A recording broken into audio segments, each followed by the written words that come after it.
बिस्मिल्लाहिर्रहमानिर्रहीम।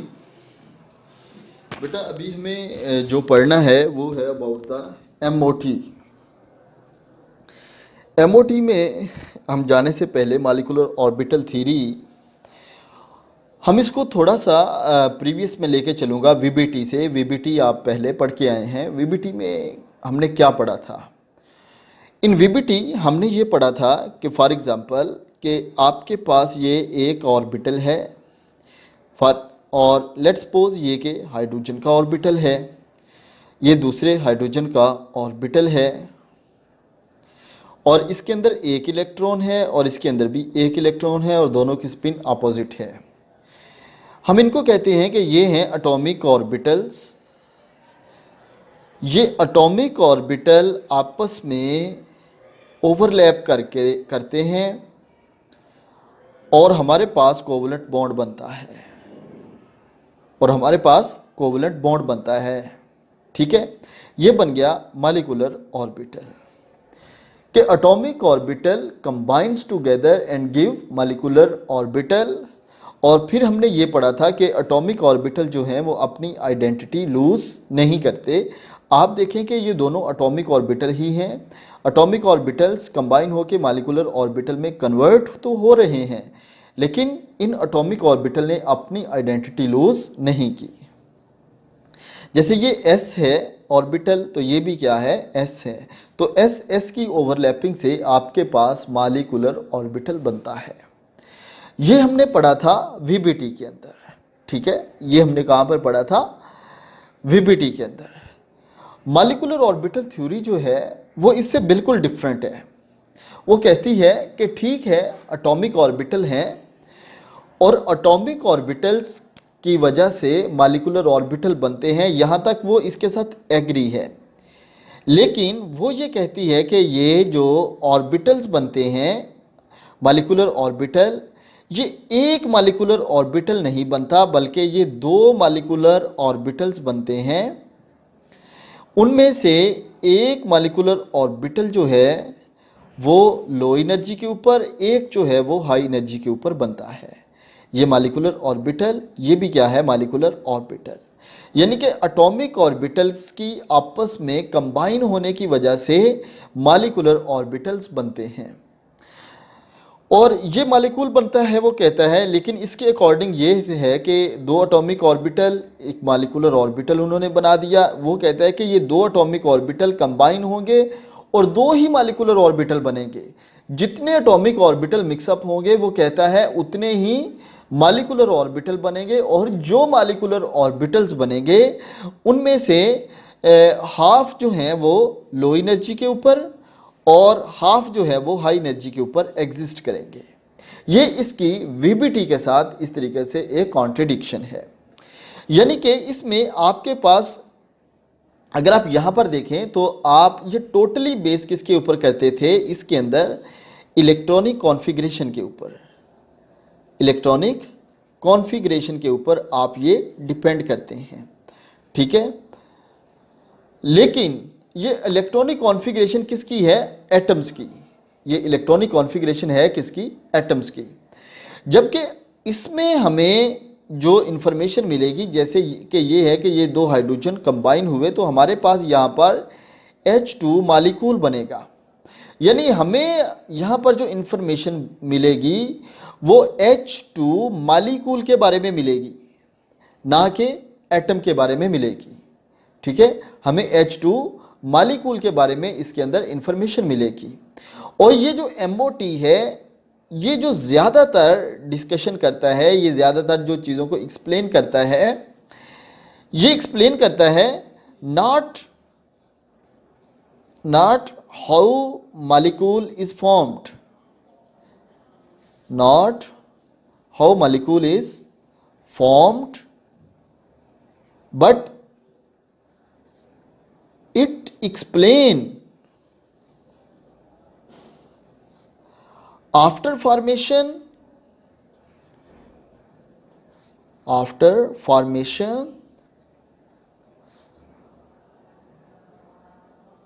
how is behave इसका focus इसके ऊपर नहीं है कि मॉलिक्यूल बनता कैसे है। हाँ, ये इन चीज़ों को बहुत ज़्यादा एक्सप्लेन करता है कि बनने के बाद उसका बिहेवियर कैसा है, उस मॉलिक्यूल की फॉर्मेशन के बाद उसका बिहेवियर जो नेचर है, देन उसके ऊपर क्या इफेक्ट है, इन चीज़ों को ये थ्योरी बहुत ज़्यादा एक्सप्लेन करती है।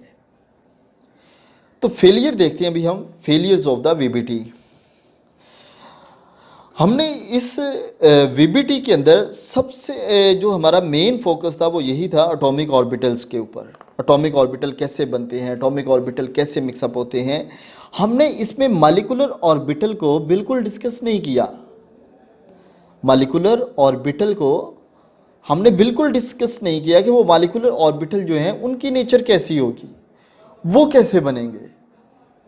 वीबीटी बहुत सी चीज़ों को एक्सप्लेन करती है, लेकिन ये मॉलिक्यूलर ऑर्बिटल को एक्सप्लेन नहीं करती। ये मैग्नेटिक नेचर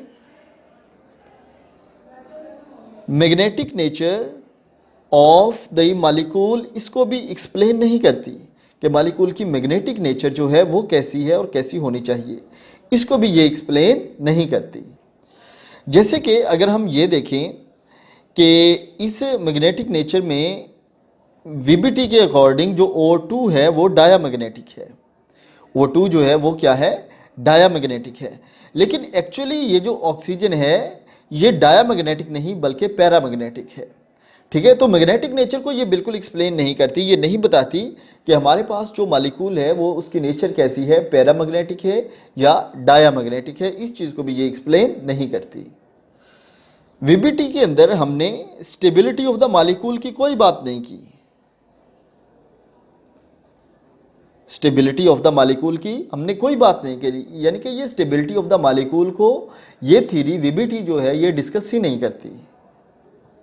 मसलन अगर हमारे पास हो ये H2 हो और फिर ये H2 पॉजिटिव हो और फिर ये H2 नेगेटिव हो, तो मॉलिक्यूलर ऑर्बिटल वीबीटी जो है वो इनको एक्सप्लेन नहीं करती कि इनमें से कौन सा स्टेबल है, कौन सा अनस्टेबल है, किसकी स्टेबिलिटी ज़्यादा है, क्यों ज़्यादा है। इन चीज़ों को वीबीटी एक्सप्लेन नहीं करती। तो स्टेबिलिटी ऑफ द मॉलिक्यूल जो है इसको भी वीबीटी एक्सप्लेन नहीं करती है। सो इन रीज़न की वजह से यही वजह थी कि मॉलिक्यूलर ऑर्बिटल थ्योरी की हमें ज़रूरत पड़ी, वरना वीबीटी जो है ये बहुत सी चीज़ों को सही एक्सप्लेन कर देती है, उनकी बॉन्डिंग नेचर को बहुत अच्छे तरीके से एक्सप्लेन कर देती है, लेकिन ये इस चीज़ को एक्सप्लेन नहीं करती, ये मॉलिक्यूल को एक्सप्लेन नहीं करती कि मॉलिक्यूल के अंदर जो ऑर्बिटल्स हैं उनकी नेचर कैसी है। ये मैग्नेटिक नेचर को एक्सप्लेन नहीं करती, ये स्टेबिलिटी ऑफ द मॉलिक्यूल को एक्सप्लेन नहीं करती। तो ये इनके ड्रॉबैक्स की वजह से ये वाली थ्योरी जो है एमओटी की हमें ज़रूरत पड़ती है। तो अभी हम देखें कि मॉलिक्यूलर ऑर्बिटल थ्योरी के क्या ऐसे फीचर्स हैं जिसकी वजह से ये उससे ज़्यादा इम्पॉर्टेंट है जो हमने वीबीटी पढ़ी है। सबसे पहला जो ये है कि ये हमें MOT tells us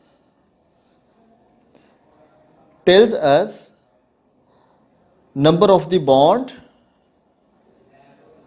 of bonds in fractions.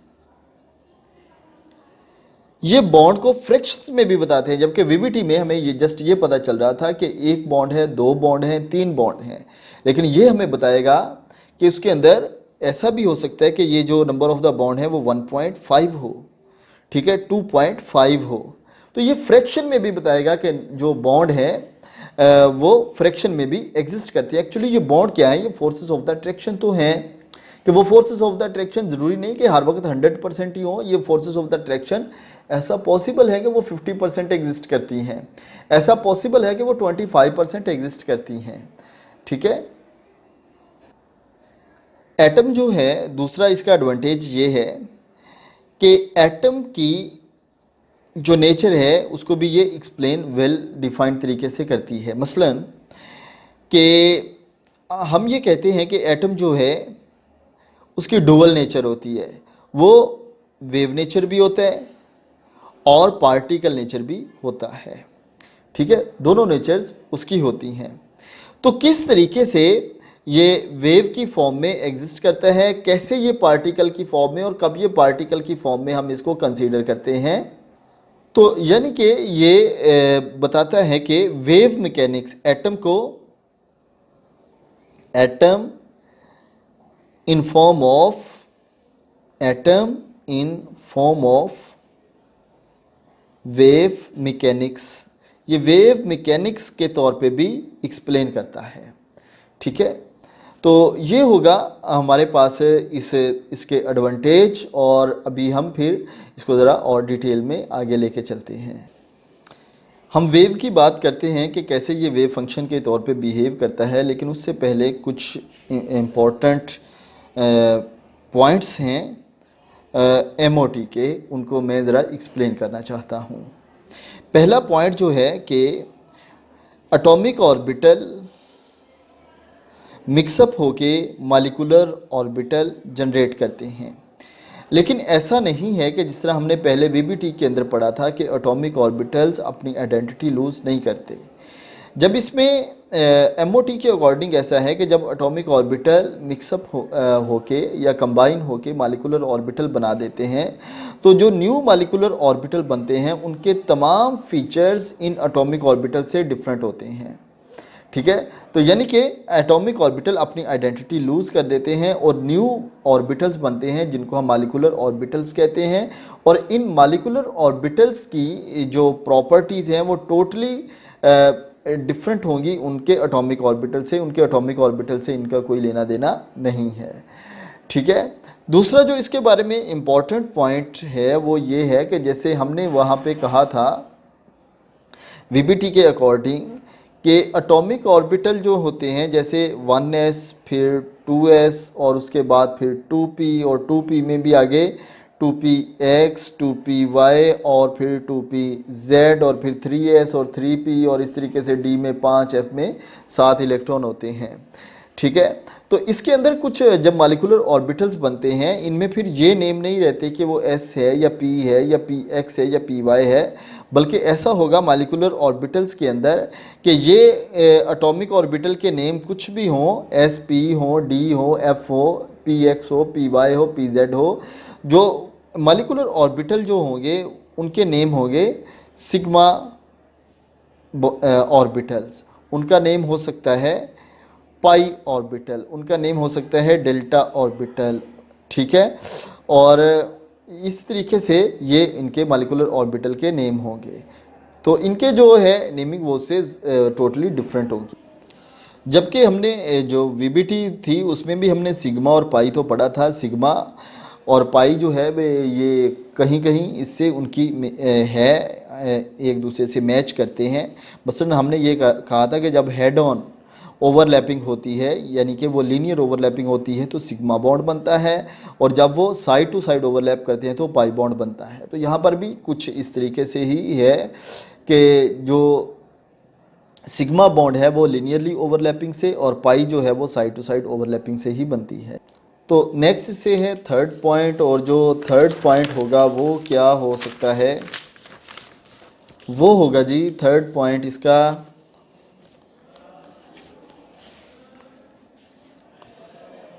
Third point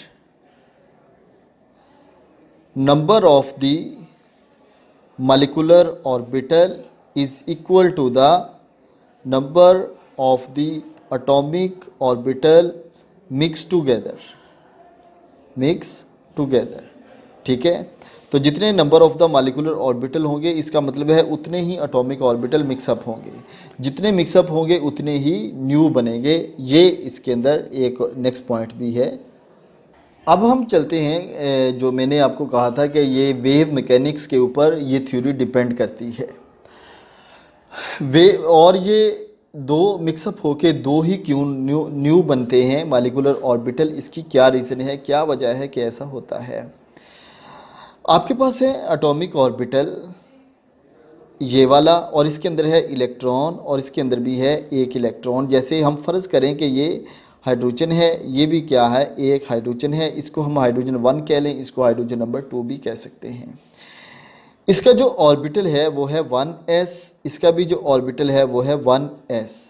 इस s के अंदर एक इलेक्ट्रॉन है, जो इलेक्ट्रॉन है वो वेव की फॉर्म में मूव कर रहा है, वो वेव की फॉर्म में मूव कर रहा है। और वेव जो है उसको रिप्रेजेंट करते हैं हम इस सिंबल से। इस सिंबल को कहते हैं साई। हम इसको कह लेते हैं कि ये हाइड्रोजन 1 है, ये हाइड्रोजन नंबर 2 है। ये हमने जस्ट डिफ्रेंशिएट करने के लिए कहा। सेम इस हाइड्रोजन की वजह से इसका जो इलेक्ट्रॉन है उसका वेव फंक्शन साई 1 होगा, जबकि जो H2 है उसका वेव फंक्शन साई 2 होगा। ठीक है, तो ये होगा वेव फंक्शन साई 1 और साई 2। ये दोनों जो वेव फंक्शन हैं ये कंबाइन होंगे, और आपको पता है कि वेव्स के पास कंबाइन होने के लिए दो पॉसिबिलिटी होती हैं कि जैसे ये एक वेव हो, इस तरीके से ये मूव कर रही है, और दूसरी जो वेव है उसके पास जब इसका दूसरी वेव के साथ कम्बिनेशन बनेगा तो कुछ ऐसा बनेगा। एक तो ये पॉसिबिलिटी है इस तरीके से कि ये दूसरी वेव इस तरीके से ही साथ इसके मूव करेगी, यानी कि इसके क्रस्ट के ऊपर उसका क्रस्ट आ जाएगा और इसके ट्रफ के ऊपर इसका ट्रफ आ जाएगा, और इसको हम कहते हैं कि ये क्या है, कंस्ट्रक्टिव इंटरफेरेंस है। ये क्या है, कंस्ट्रक्टिव इंटरफेरेंस है। या एक और पॉसिबिलिटी हो सकती है इसी वेव के पास कि ये वेव जो है वो ऐसे मूव कर रही है कुछ कि यानी कि क्रस्ट के ऊपर ट्रफ और ट्रफ के ऊपर क्रस्ट हो सकता है। ठीक है, तो ये दो पॉसिबिलिटी होती हैं। जो कंस्ट्रक्टिव इंटरफेरेंस है, जब क्रस्ट के ऊपर क्रस्ट और ट्रफ के ऊपर ट्रफ आता है तो एक मॉलिक्यूलर ऑर्बिटल उसकी वजह से बनता है, और एक मॉलिक्यूलर ऑर्बिटल उस वजह से बनता है जब ये क्रस्ट ट्रफ के ऊपर आता है, यानी कि ये एक क्रस्ट और ट्रफ एक दूसरे को कैंसल आउट कर देते हैं। तो जो इसकी मूवमेंट के अंदर, इस वेव की मूवमेंट के अंदर जो आपके पास ऐसा बनता है कि उसका क्रस्ट के ऊपर आए, उसको हम कहते हैं बॉन्डिंग, और जो क्रस्ट ट्रफ के ऊपर आ जाए तो उसको हम कहते हैं एंटी बॉन्डिंग। उसको हम क्या कहते हैं, एंटी बॉन्डिंग या एंटाई बॉन्डिंग भी इसको पढ़ लेते होते हैं। तो इन वेव्स की फॉर्म में इलेक्ट्रॉन मूव कर रहा है। अब लेट्स सपोज कि ये ब्लू वाली जो है वेव, ये कह लें कि H1 की है, और ये जो रेड वाली है ये H2 की है। ठीक है, तो जब ये मूव कर रहा है इस तरीके से तो आपके पास मॉलिक्यूलर ऑर्बिटल तो बनेगा, लेकिन वो एंटी बॉन्डिंग में बनेगा। और जब ये H1 ब्लू है और H2 जो है वो ये ब्लैक वाली वेव है, तब ये इनकी कंस्ट्रक्टिव इंटरफेरेंस हो रही है। तो इस कंस्ट्रक्टिव इंटरफेरेंस की वजह से जो ऑर्बिटल बनेगा उसको हम बॉन्डिंग मॉलिक्यूलर ऑर्बिटल कहते हैं। ठीक हो गया बेटा। तो ये है आपके पास एक्चुअली कुछ ऐसा कि एक है आपके पास ये इसकी वेव साई 1 की, और ये है जी साई 2 की। अगर इंटरफेरेंस है कंस्ट्रक्टिव तो अल्टीमेटली क्या होगा बेटा कि ये दोनों एडअप हो जाएंगी। जब एडअप होंगी तो ओवरऑल जो है इस वेव का एम्पलीट्यूड जो है वो इंक्रीज कर जाएगा। ठीक है, पहले आप देखें ये एम्पलीट्यूड ये वाला था, ये वाला इतना एम्पलीट्यूड था, लेकिन यहाँ पर क्या होगा कि ये वाला जो एम्पलीट्यूड है ये इंक्रीज कर जाएगा। इट्स मीन कि ये दोनों जो वेव्स हैं ये एडअप हो गई हैं। और दूसरी जब, तो ये कौन सी इंटरफेरेंस है, this is the constructive interference. ये कौन सी है, कंस्ट्रक्टिव इंटरफेरेंस।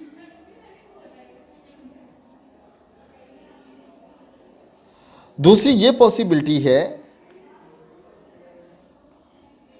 कि ये साई 1 है इसकी वेव, H1 की वेव, और दूसरा जो है हमारे पास ये पॉसिबिलिटी है।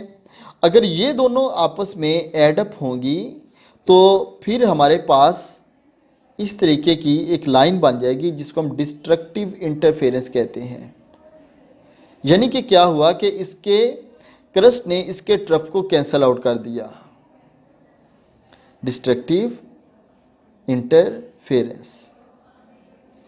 ठीक है, इसका क्रस्ट इसके ट्रफ के ऊपर, ओवरऑल क्या होगा, ये आपके पास ये एक दूसरे को कैंसल आउट कर देंगे, तो आपके पास जो वेव है वो इस तरीके की एक स्ट्रेट लाइन बन जाएगी।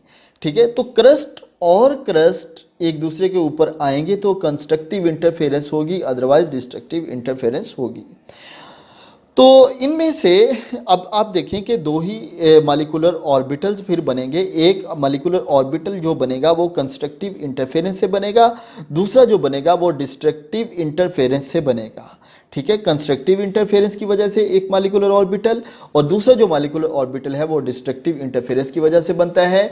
ये है इसका वेव मैकेनिकल फंक्शन, ये है वेव फंक्शन इसका, जिसके ऊपर ये सारी की सारी एमओटी बेस करती है। ये साई 1 है, ये साई 2 है, इसी तरीके से ये साई 1 है और ये साई 2 है, ठीक है। और ये उसका जो रिजल्टेंट है जो इससे हमें ऑब्टेन्ड होता है वो वाला है। तो इसकी वजह से ये जो कंस्ट्रक्टिव इंटरफेरेंस है इसकी वजह से मॉलिक्यूलर ऑर्बिटल बनेगा, इसकी वजह से भी मॉलिक्यूलर ऑर्बिटल बनेगा। लेकिन जो इसकी वजह से मॉलिक्यूलर ऑर्बिटल बनेगा उसको हम कहते हैं bonding molecular orbital, bonding molecular orbital. और जो यहाँ पर बनेगा उसको हम कहते हैं anti bonding, anti bonding molecular orbital इसको कहेंगे, ठीक है। तो इस तरीके की ये वाली इंटरफेरेंस इसके अंदर होगी।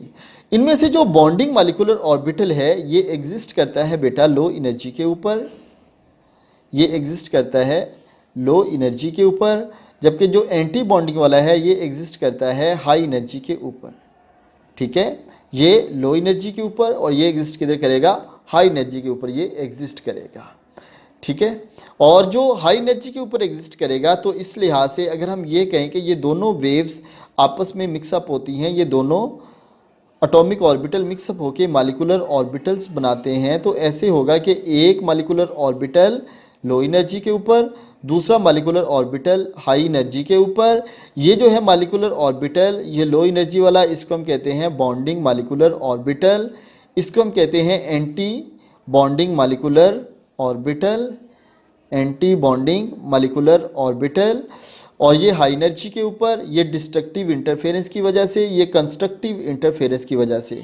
और जो बॉन्ड बनाने में रोल होगा वो जस्ट और जस्ट किनका होगा, बॉन्डिंग मॉलिक्यूलर ऑर्बिटल्स का होगा, एंटी बॉन्डिंग का नहीं होगा। अब आप लेकिन ये नहीं सोचेंगे यहाँ पर कि ये लो एनर्जी के ऊपर क्यों एग्जिस्ट करती है। आप ये देखें कि जिस तरह ये एम्पलीट्यूड बढ़ता है तो ओवरऑल जो वेव है उसकी एनर्जी कम होती है, ठीक है ना। जितना ये एम्पलीट्यूड बढ़ेगा, अगर आपने कोई थोड़ी बहुत ही फिजिक्स पढ़ी है तो आपको समझ आ जाएगी कि जितना ये एम्पलीट्यूड ज़्यादा होगा वेव की एनर्जी उतनी कम होगी, उसकी स्पीड उतनी कम होगी, उसकी मूवमेंट उतनी इफ़ेक्टिव नहीं होगी, ठीक है। तो इसलिए ये लो एनर्जी के ऊपर है, ये बॉन्डिंग वाला किधर है, लो एनर्जी के ऊपर है। कंस्ट्रक्टिव इंटरफेरेंस लो एनर्जी के ऊपर इसलिए क्योंकि इसमें ओवरऑल एम्पलीट्यूड इंक्रीज करता है। ये एम्पलीट्यूड इंक्रीज करने का मतलब क्या है कि ओवरऑल इसकी एनर्जी जो है वो कम हो गई, ठीक है। लेकिन यहाँ पर देखें कि ये दोनों एक दूसरे के ऊपर जब एंटी सुपर इम्पोज होती हैं तो क्या होता है, दोनों की एनर्जी आपस में एडअप हो जाती है, तो ओवरऑल एनर्जी जो है वो इंक्रीज कर जाती है। तो ये दैट्स वाई हाई एनर्जी के ऊपर और ये लो एनर्जी के ऊपर एग्जिस्ट करते हैं। इसलिए ये सेम लेवल के ऊपर दोनों बॉन्डिंग और एंटी बॉन्डिंग एग्जिस्ट नहीं करते, क्योंकि एक के अंदर कंस्ट्रक्टिव इंटरफेरेंस और दूसरे के अंदर डिस्ट्रक्टिव इंटरफेरेंस हो रही होती है। तो अब हम इनको नेम कैसे देंगे। जैसे ये है आपके पास अगर जो पहला बॉन्ड बना है और आपको पता है जो पहला बनता है वो सिग्मा ही होता है, तो इसकी वजह से ये बॉन्ड भी बना सिग्मा और ये वाला बॉन्ड भी बनेगा सिग्मा। बॉन्ड दोनों के नेम एक जैसे ही होंगे, लेकिन जो जिसकी एनर्जी हाई होगी उसको हम स्टेरिक से रिप्रेजेंट कर देते हैं, यानी कि एंटी बॉन्डिंग वाला जो होगा उसको हम सिग्मा स्टार से रिप्रेजेंट करेंगे और जो बॉन्डिंग में होगा उसको हम सिंपल सिग्मा से रिप्रेजेंट करेंगे। इसी तरीके से हम पाई के लिए भी करेंगे कि ये जो लो एनर्जी के ऊपर है वो पाई बॉन्ड है और जो हाई एनर्जी के ऊपर है वो पाई स्टार है, ठीक है। तो पाई स्टार और सिग्मा स्टार का मतलब ये है, जहाँ पर स्टेरिक आ जाएगा इसका मतलब क्या है कि वो हाई एनर्जी के ऊपर एग्जिस्ट करते हैं। अब यहाँ पर देखें हम ये देखें कि ये क्या है हमारे पास साई 1 प्लस साई 2 और ये क्या है साई 1 प्लस साई 2 और ये क्या है डिस्ट्रक्टिव इंटरफेरेंस है, ये एक दूसरे को कैंसल आउट कर रहे हैं। अगर हम इस तरीके से सॉरी ये पहले नज़र नहीं आया, मैं इसको दोबारा एक्सप्लेन कर देता हूँ कि ये साई 1 प्लस साई 2, ठीक है, कंस्ट्रक्टिव इंटरफेरेंस, और ये क्या है डिस्ट्रक्टिव इंटरफेरेंस। और अगर हमारे पास ये दोनों ऐसे ही हों, मैं इसको दोबारा ड्रा करता हूँ ये वाला, कि ये तो है आपके पास साई 1 और ये भी है साई 2, ठीक है, ये है साई 2, और जब इनमें कंस्ट्रक्टिव इंटरफेरेंस होगी तो ये दोनों ऐड अप होंगे, और जब डिस्ट्रक्टिव इंटरफेरेंस होगी तो क्या होगा, ये एक दूसरे से कैंसल आउट हो जाएंगे, यानी कि ये माइनस हो जाएंगे एक दूसरे के साथ। ठीक है, कंस्ट्रक्टिव का मतलब क्या है, दोनों ऐड अप हो गए। डिस्ट्रक्टिव का क्या मतलब है, इसके क्रस्ट ने इसके ट्रफ को कैंसल आउट कर दिया। ठीक हो गया। तो ये दोनों की वेव्स जो हैं ये दो पॉसिबिलिटी यहाँ पे क्रिएट कर रही हैं, यानी कि हमारे पास ओवरऑल अगर हम देखें कि जो साई की सिग्निफिकेंस है ये क्या होगी, साई 1 प्लस माइनस साई 2, यानी कि ये दो पॉसिबिलिटीज़ इसके अंदर हो सकती हैं। इसको हम इक्वेशन नंबर 1 भी कह सकते हैं। और यहाँ से अभी हम ये डिसाइड करके आए हैं, इधर अगर आप देखें कि इसके लिए क्या होगा, बॉन्डिंग के लिए यहाँ पर कि psi is equal to psi 1 plus psi 2, psi 1 plus psi 2, और ये बॉन्डिंग के लिए है तो दैट्स वाई हम इसको साई के ऊपर छोटा सा बी लिख देते हैं। इट्स मीन क्या है कि ये फॉर बॉन्डिंग है। ठीक है, और अगर हम यहाँ पर देखें एंटाई बॉन्डिंग में तो ये है हमारे पास साई के, यानी कि साई 1 माइनस साई 2। ठीक है, इसके क्रस्ट ने इसके ट्रफ को माइनस कर दिया, ख़त्म कर दिया, तो ये एंटाई बॉन्डिंग है तो इसके ऊपर हम ए लिख देते हैं। ठीक है, तो साई बॉन्डिंग होगा साई 1 प्लस साई 2, और साई एंटी बॉन्डिंग क्या होगा, साई 1 माइनस साई 2। तो ये जो इक्वेशन नंबर 1 है इसको हम फिर ऐसे भी कर सकते हैं कि ये equation number 1 for the Sai bonding will be Sai 1 plus psi 2, और Sai anti bonding Sai 1 minus psi 2 हो जाएगा। इसको हम इक्वेशन नंबर 2 कह लें और इसको इक्वेशन नंबर हम 3 कह देते हैं। ठीक हो गया जी, ये हमारे पास 3 इक्वेशन इसकी भी बन गई यहाँ पर। तो यहाँ से अभी हम ये देखें कि मॉलिक्यूलर ऑर्बिटल कैसे बनती है। यानी कि हमारे पास दोनों आइडेंटिकल एटम है, दोनों हाइड्रोजन है। एक है हाइड्रोजन नंबर 1,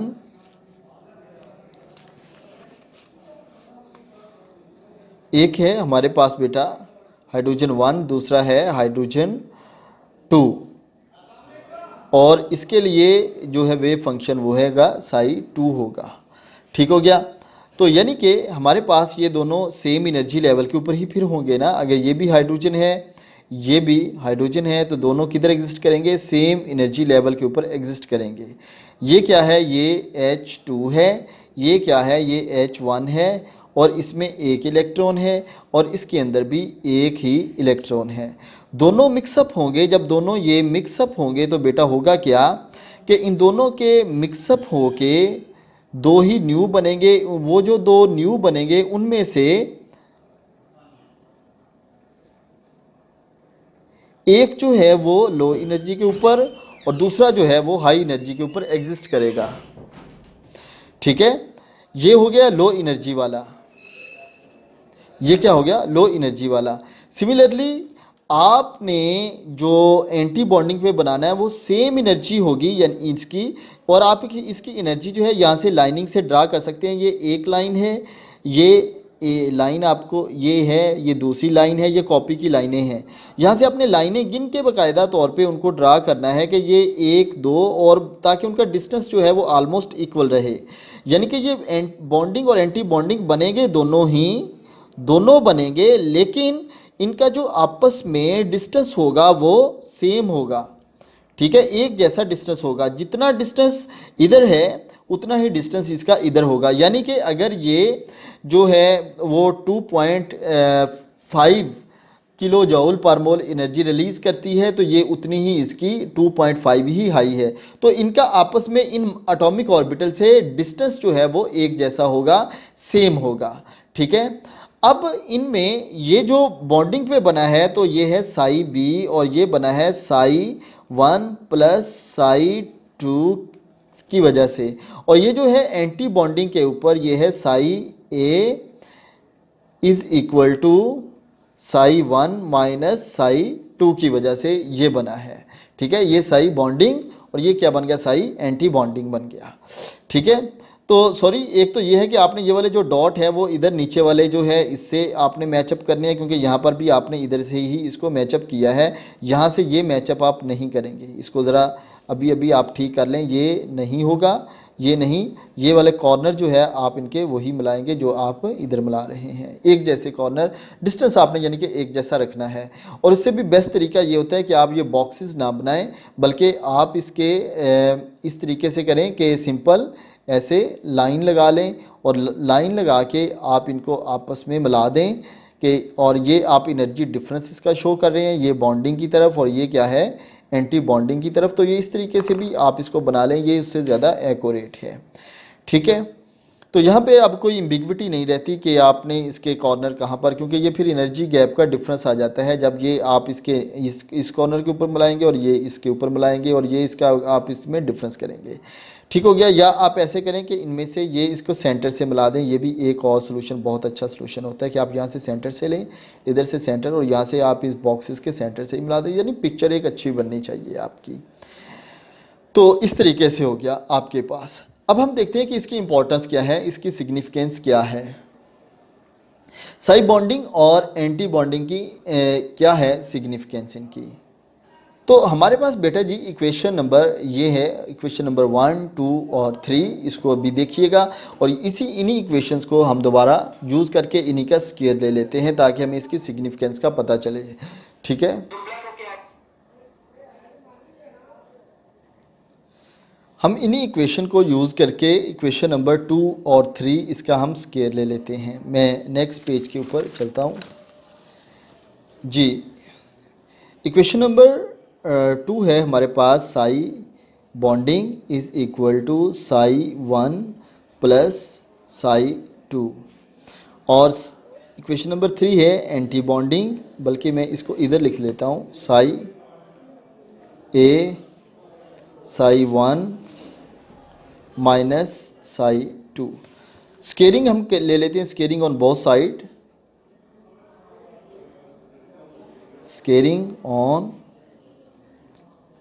बोथ साइड्स।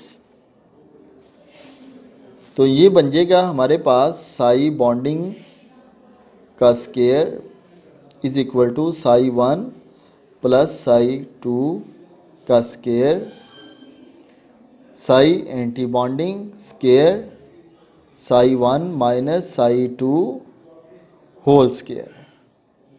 ठीक है, अब आप यहाँ पर देखें तो आपके पास ये एक फार्मूला बन गया a plus B whole square math का। तो a square plus B square plus 2ab वो वाला फार्मूला है ये वाला।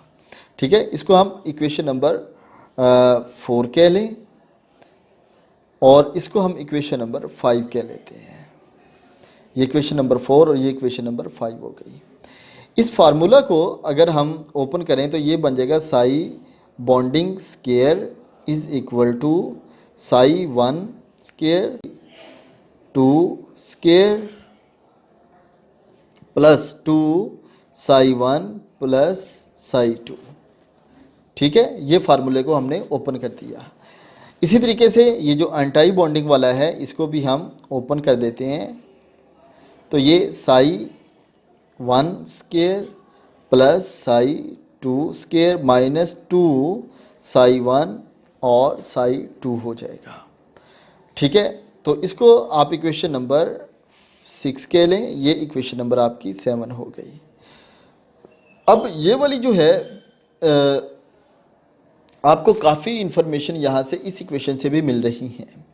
अब आप देखें कि ओवरऑल जो बॉन्डिंग है तो इतना जो अमाउंट है वो उसके अंदर एडअप हो रही है। ठीक है, Sai 1 square plus psi 2 square और इसके उसमें ये वाली जो इक्वेशन है ये एडअप हो रही है। इतनी अमाउंट वेव की जब दोनों एडअप होगी तो ये उसके अंदर एडअप होगी, और जब माइनस होगा तो ये क्या होगा कि इतनी ये वाली जो अमाउंट है इसमें ये इसमें से माइनस होगी, इतनी ये वाली जो अमाउंट है इसमें से ये माइनस होगी। ठीक है, तो साई बॉन्डिंग और साई एंटी बॉन्डिंग ये हमें इसकी इंपॉर्टेंस यहाँ से भी इधर से भी हम नोट इसको कर सकते हैं। ये हमें क्या बताती है क्वांटिटी कि ये ग्रेटर चेंज इन डेंसिटी है, greater change in density mean bond will be stronger. Bond will be stronger. ठीक है, यानी कि जो चेंज इन डेंसिटी है वो पॉजिटिव है, चेंज इन डेंसिटी जो है वो क्या है, पॉजिटिव है।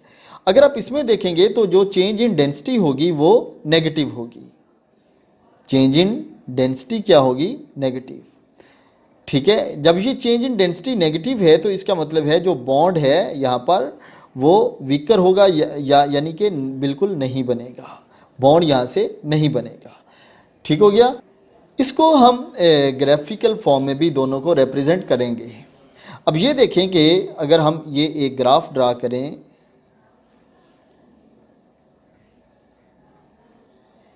ये हम एक ग्राफ ड्रा कर रहे हैं, ये लें, ये अब आपको सारा नज़र आएगा इसके अंदर। अच्छा, ये क्या है, हमारे पास बॉन्ड डिस्टेंस है यहाँ पर, इस डायरेक्शन में एक्स एक्सिस में क्या है, बॉन्ड डिस्टेंस,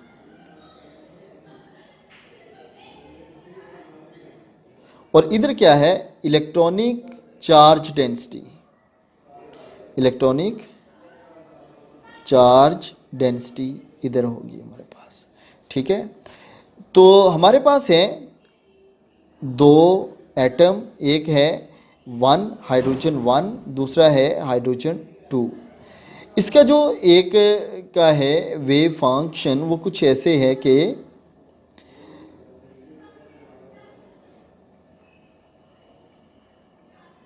ये ऐसे होता है। ठीक है, और जब ये दोनों के अंदर बॉन्डिंग वाली सिचुएशन बनेगी, यानी कि ये दोनों एडअप होंगी, तो ओवरऑल क्या होगा बेटा जी कि ये कुछ फिर इस तरीके से आपस में एडअप हो जाएंगी ये दोनों वेव्स, और ये इस तरीके से बन गई, यानी कि आपके पास बन गई बॉन्डिंग psi1 प्लस psi2। अब इसके अंदर ये जो पोर्शन है ये इसके अंदर एक्स्ट्रा एडअप हो गया, जो हम कहते हैं पॉजिटिव चार्ज डेंसिटी। ठीक है, ये वाला जो है इसके अंदर एक्स्ट्रा एडअप हो गया है। ठीक है, इसको स्केयर लेने से, तो ये इसके अंदर वेव्स की फॉर्म में अगर हम इसको रिप्रेजेंट करें कि ये है फॉर हाइड्रोजन 1 और उसका ये वाला वेव फंक्शन, ये है हाइड्रोजन 2 और उसका ये वाला वेव फंक्शन, और दोनों का जो वेव फंक्शन है वो एडअप होके, जब एडअप होते हैं तो इस तरीके से ये बन जाता है। और जब ये एडअप होगा तो आप देखें कि इसकी जो पीक है वो पीक नहीं रहेगी इस वेव की, बल्कि वो लो हो जाएगी, यानी कि इसकी ओवरऑल एनर्जी जो है ये कम हो जाएगी, ओवरऑल एनर्जी जो है इसकी कम हो जाएगी। जबकि इसके कंपैरेटिव अगर आप लेंगे एंटी बॉन्डिंग वाला ग्राफ, बॉन्ड डिस्टेंस इधर होगा बॉन्ड डिस्टेंस, और इधर electron charge density, electron charge density on Y axis, और ये आपके पास दो एटम, एक है हाइड्रोजन 1 दूसरा है हाइड्रोजन 2, और ये है इसका वेव फंक्शन, और ये है जी इस H2 का वेव फंक्शन।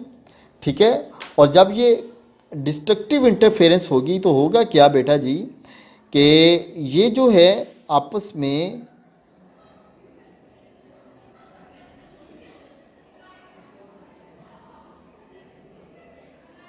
ये चीज़ बन जाएगी, यानी कि ओवरऑल आप देखें कि जो इनकी ओवरलैपिंग है, जो चार्ज डेंसिटी है वो भी लेस हो जाएगी, कम हो जाएगी।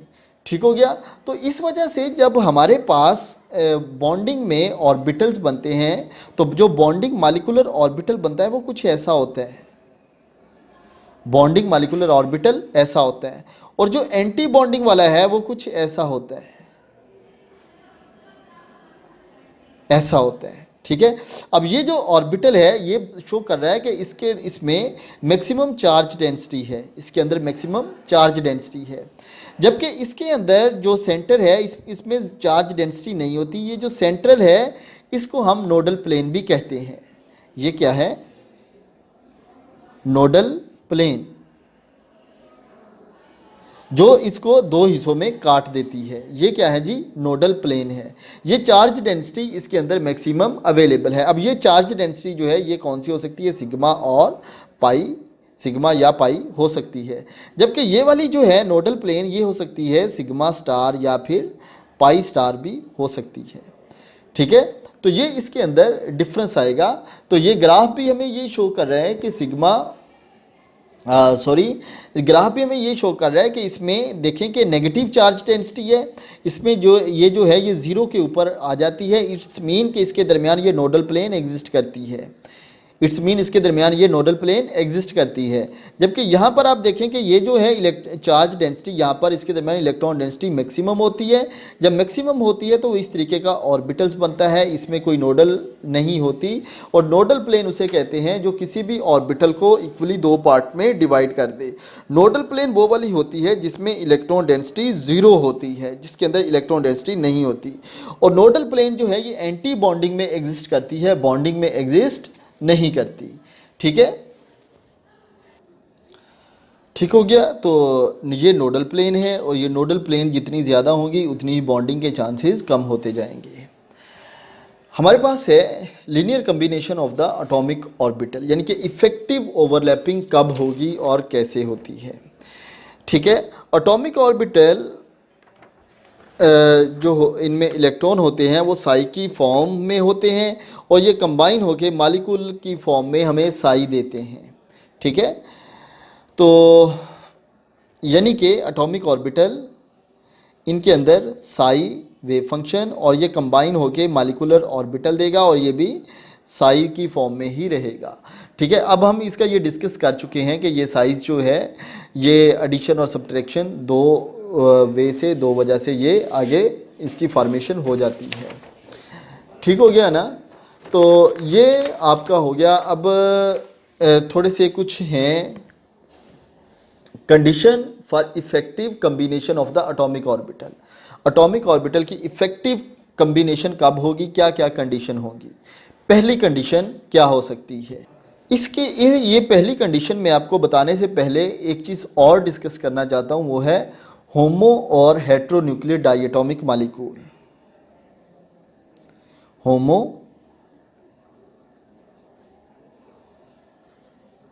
Diatomic molecule and hetero nuclear diatomic molecule. Homonuclear diatomic molecule मतलब डाई का मतलब तो आपको पता है दो। ठीक है, कि इसके अंदर दो एटम होंगे और होमो का मतलब होगा सेम होंगे। जैसे ये है H2, ये क्या है H2। ठीक हो गया। और हेट्रो का मतलब क्या है कि हेट्रो मीन दोनों ही एक दूसरे से डिफरेंट होंगे। ठीक है, जैसे HF, ये दोनों एक दूसरे से क्या है डिफरेंट है। सही हो गया। इसके लिए इफेक्टिव ओवरलैपिंग के लिए जो पहली कंडीशन ये है होमोन्यूक्लियर के लिए स्पेशली कि energy of homo atomic orbital should be same और नियरली सेम। ठीक है, ये मैं होमो के लिए बात कर रहा हूँ। होमो में ऐसा होना चाहिए कि एनर्जी और जो शेप है वो भी तकरीबन आपस में कंपेरेबल होनी चाहिए। जैसे कि 1s will be mix up with 1s। ठीक है, और इसी तरह s mix up with s, यानी कि ये 2s में B mix up with 1s, ये आपस में कंपेरेबल है। लेकिन होमो के लिए ऐसा नहीं होता कि s जो है वो p के साथ कंबाइन हो। होमो में ऐसा नहीं होता कि s p के साथ कंबाइन हो। तो होमो के लिए ये है कि जो एटॉमिक ऑर्बिटल मिक्सअप हो रहे हैं उनकी शेप भी सेम हो और उनकी एनर्जी भी सेम हो या आपस में नियरली सेम हो, देन ये इफेक्टिव ओवरलैपिंग इसमें पॉसिबल है। दूसरा पॉइंट ये होगा इसके अंदर कि जो चार्ज क्लाउड है वो भी इनका आपस में सेम होना चाहिए। ठीक है, अगर वो चार्ज क्लाउड इनका सेम है तो ओवरलैपिंग जो है वो इफेक्टिव होगी, अदरवाइज ओवरलैपिंग इफेक्टिव नहीं होगी। ठीक है, तो और थर्ड पॉइंट ये है कि इनकी सिमेट्री सेम होनी चाहिए, सिमेट्री ऑफ द एक्सिस ये सेम होनी चाहिए। तो मालिक्यूल अगर सिमेट्रिक हैं तो होमोन्यूक्लियर डायटोमिक मालिक्यूल में वो मिक्सअप होंगे, सिमेट्री, ठीक है। अब फॉर एग्जांपल आपके पास अगर तो वो हाइड्रोजन है, ये भी हाइड्रोजन, ये भी हाइड्रोजन, ये भी 1s, ये भी 1s, आपस में सेम एनर्जी है, आइडेंटिकल मालिक्यूल हैं, ये हाइड्रोजन है, ये भी हाइड्रोजन है, तो होमो है। तो ये आपके पास जनाब बन जाएगा फिर कि दो मालिकुलर ऑर्बिटल, एक बनेगा हाई एनर्जी के ऊपर, दूसरा बनेगा लो एनर्जी के ऊपर, एक हाई एनर्जी के ऊपर, दूसरा किधर बनेगा, लो एनर्जी के ऊपर बनेगा। और जो सिमेट्री की बात है ये स्पेशली होगी पी ऑर्बिटल्स के लिए, ठीक है। पी ऑर्बिटल्स आपको पता है डंबल शेप होते हैं, एस तो वैसे ही सिमेट्रिक ही होता है, जहाँ से भी आप देखेंगे इसकी तो सिमेट्री होती है। लेकिन ये जो पी ऑर्बिटल होता है उसकी एक लूप पॉजिटिव और दूसरी नेगेटिव होती है। अगर इनमें ये दोनों लूप्स जो हैं ये सेम हैं तो इनकी ओवरलैपिंग मैक्सिमम होगी। तो आपके पास जो न्यू ऑर्बिटल बनेगा वो फिर कुछ ऐसा बनेगा इन पी के आपस में मिक्सअप होने से, ये वाला, ठीक है। और यहाँ पर होगा पॉजिटिव और यहाँ पर होगा नेगेटिव। और ये चार्ज नहीं है बेटा, ये क्या है, ये एक्चुअली आपको समझना चाहिए कि ये वेव है ये वाली, और ये दूसरी वेव है। इसका जो एक क्रस्ट है उसको पॉजिटिव से शो किया, जो ट्रफ है उसको नेगेटिव से शो किया। इट्स मीन कि क्रस्ट दोनों के ऊपर एड अप हो रहे हैं। इट डज नॉट मीन कि ये चार्ज लगे हुए हैं, इसका मतलब ये चार्ज नहीं है, ठीक है। और यहाँ पर ये क्या है, ये नोडल प्लेन्स हैं, ये इसके अंदर क्या है, नोडल प्लेन्स होंगी, ठीक है। तो ये इस तरीके से इनकी सिमेट्री भी आपस में मैचअप होनी चाहिए। जैसे कि हम आगे जाके इसको ज़रा थोड़ा और डिटेल के साथ ले जाएंगे इंशाल्लाह ताला, ठीक हो गया। तो ये है हमारे पास बॉन्डिंग और एंटी बॉन्डिंग के लिए। तो मॉलिक्यूलर ऑर्बिटल की कॉन्फ़िगरेशन ऑफ होमो, हम जो होमो है उसको A2 टाइप मॉलिक्यूल भी कहते हैं, ठीक है, यानी कि सेम और दो मालिक्यूल आपस में कंबाइन हैं। और जो हेट्रो हैं हम उनको AB टाइप मालिक्यूल भी कहते हैं, यानी कि A B से डिफरेंट होगा, ये इन दोनों में डिफरेंस होगा। तो ये है एक हमारे पास एक सिंपल सा एक ओवरव्यू आ गया। अब हम इसके स्पेसिफिकली चलते हैं उसके स्ट्रक्चर्स की तरफ कि कैसे इसके स्ट्रक्चर्स बनेंगे और कैसे उनकी आपस में मैचअप होगा और कैसे हमने इसका बॉन्ड ऑर्डर निकालना होगा। नेक्स्ट जो हमारा भी टॉपिक है जो थोड़ा सा और अपने डिटेल से, वो है बॉन्ड ऑर्डर। ये फाइंड आउट करना हमें आना चाहिए। बॉन्ड ऑर्डर फाइंड आउट करने के लिए उसका फार्मूला है सिंपल, ये आपको आना चाहिए। Bond order is equal to 1/2 into NB minus NA, ठीक है। Number of the electron in bonding minus number of the electron in anti bonding. तो ये आपके पास बॉन्ड ऑर्डर उसका निकल आएगा। और बॉन्ड ऑर्डर आपको बताएगा कि उसमें कितने बॉन्ड बनेंगे। उसमें एक बॉन्ड बनेगा, उसमें 1.5 बनेगा, उसमें 1.25 बनेगा। तो ये बॉन्ड ऑर्डर आपको बता देगा। ये बॉन्ड ऑर्डर निकालने के लिए ये है कि number of the electron total आप गिनेंगे कि बॉन्डिंग में कितने हैं माइनस एंटी बॉन्डिंग के अंदर वो कितने हैं, ठीक है। तो इस तरीके से हम बॉन्ड ऑर्डर भी उसका निकाल सकते हैं। तो नेक्स्ट मैं जो अभी इसका दूसरा पार्ट बना रहा हूँ उसके अंदर मैं फिर एग्ज़ाम्पल लेता हूँ और एग्ज़ाम्पल लेके हम उसको इंशाल्लाह फिर आगे सॉल्व करेंगे कि ये कैसे कैसे आगे इनकी MOT डायग्राम बनेगी, किस तरीके से ये डिफरेंट टाइप के जो मालिक्यूल हैं वो अपनी डायग्राम के थ्रू हम उनको एक्सप्लेन कर सकते हैं। तो इस ये जो वीलॉग है इसके अंदर इतना, अभी मैं नेक्स्ट वीलॉग उसको भी बना के आपके सामने अपलोड करूँगा इंशाल्लाह। तो ठीक है बेटा, थैंक यू, अल्लाह हाफिज़।